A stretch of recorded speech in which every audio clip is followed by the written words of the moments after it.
लगभग 30 साल के बाद वापस काठमांडू आई हूँ। पशुपतिनाथ के मैंने दर्शन किए थे लास्ट टाइम, और इतना सुंदर है आपका देश। जैसे आप लैंड करते हैं वैसे ही आप हिमालय की गोद में आ जाते हैं। ठंडी हवा, सुकून और बहुत हंसते खिलखिलाते हुए चेहरे नजर आते हैं। हमेशा खुशी होती है जब यहाँ पे आने का मौका मिला है। लास्ट टाइम आई थी तब सागर परिवार के साथ आई थी, क्योंकि रामायण शायद उस वक्त आपके धारावाहिक में नेपाली लैंग्वेज में उनको डब करके चाहिए थी। अब मुझे क्लियरली याद नहीं है, लेकिन ये मैंने जाना है। आप जानते हैं रामायण से बहुत कुछ जानने को मिलता है, बहुत कुछ सीखने को मिलता है। राम जी से ये जानना मिलता है कि वो एक बहुत आदर्श और बहुत ही अच्छे पुत्र रहे हैं, बहुत अच्छे भाई रहे हैं और पति भी रहे हैं। क्योंकि उस जमाने में 2-2, 3-3 पत्नियां करने की प्रथा रहती थी, लेकिन उन्होंने सीता जी को देखकर कहा कि नहीं, मैं व्रत लेता हूं कि मैं सिर्फ एक पत्नी धर्म निभाऊंगा। ये जो उन्होंने अपने जीवन में सबको कुछ न कुछ उपदेश दिया है। हर रोज कोई न कोई एक ऐसी बात होती थी रामायण में कि आपको उससे सीख मिलती है। वो सीख आपको शायद लक्ष्मण जी से मिलती है, भरत से मिलती है, कहीं ना कहीं कौशल्या माँ से मिलती है। कोई एक पात्र रामायण का ऐसा नहीं है जो आपको सिखा कर नहीं जाता है।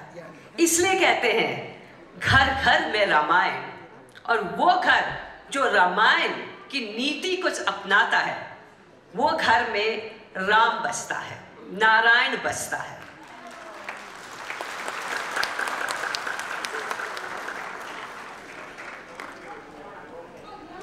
राम जी, जब हम रामायण की बात करते हैं, जब उनका 14 साल का वनवास हुआ, और पूरी कहानी रामायण की यही है, उनका वनवास कैसे हुआ, कैसे उन्होंने गुजारा वो 14 साल, और कैसे सीता माँ को वो वापस अयोध्या लेकर आए। आज उस वक्त रो पड़े और कहा, हम जानते हैं कि आप स्वयं विष्णु के अवतार हैं और आपने मुझ जैसे तुझ आदमी के आपके सर पे हाथ रखा है, लेकिन भगवान के लिए हर इंसान बराबरी का होता है।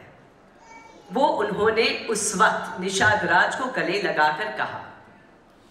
हर एक मौके पे उन्होंने अपने पत्नी को वापस लाने के लिए जिस तरीके से दिन गुजारे हैं, वो चाहे जितना भी तुच्छ क्यों ना हो उसको अपनाया है, क्योंकि भगवान के लिए सब समान है। शबरी जैसी बूढ़ी औरत जो सिर्फ भक्ति में थी, वो राम जी के लिए इंतजार कर रही थी, अपेक्षा कर रही थी कि कब राम जी आएंगे। उनका प्यार देखिए, उनकी भक्ति देखिए। झूठे बेर खिलाए राम जी को, प्रभु को खिलाए, राम जी को खिलाए, लेकिन राम जी ये बात को समझते थे कि जो झूठे बेर खिला रही है माता, वो इसलिए खिला रही हैं क्योंकि उनके दिल में एक माँ का प्रेम है, एक बेटे के लिए। और वो जानती थी कि उनका जो बेटा बेर खाने वाला है वो स्वयं विष्णु भगवान है। आगे चल के राम जी ने सुग्रीव की मदद ली, जो है तो वानर ही। भालू की मदद ली, उन्होंने पशु पक्षी की मदद ली। तो ये क्या सिखाता है हमें? ये हमें ये बात सिखाता है, वासुदेव कुटुंबकम।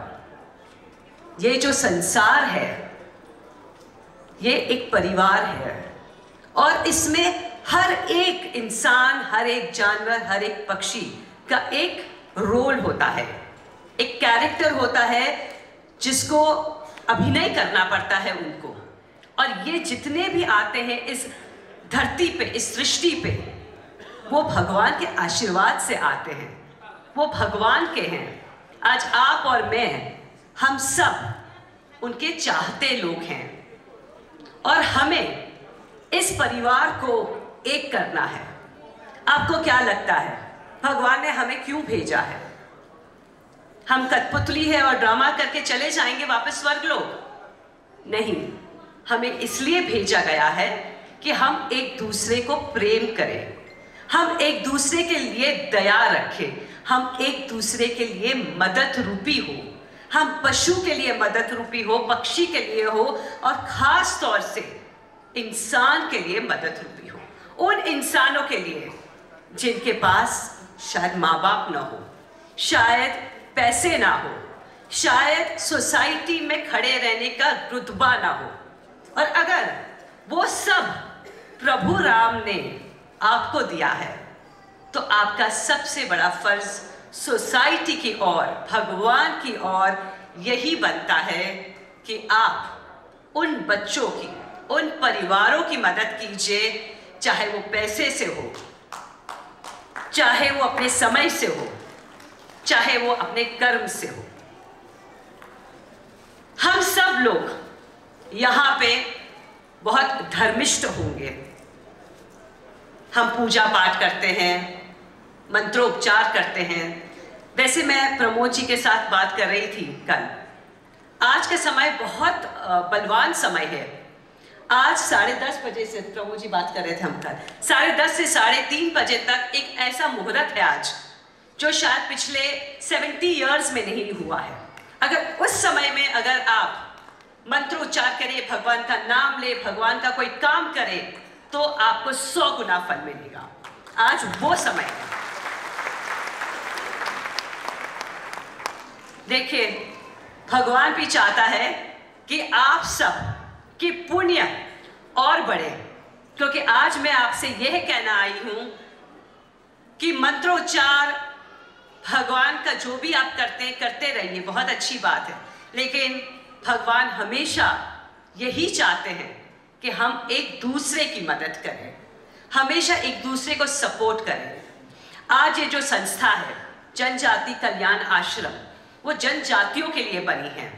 ये बहुत उम्दा काम कर रहे हैं। मैंने सुना 21 साल से हैं और पिछले 9 सालों में तो उन्होंने बहुत आगे चल के बच्चों की मदद की है।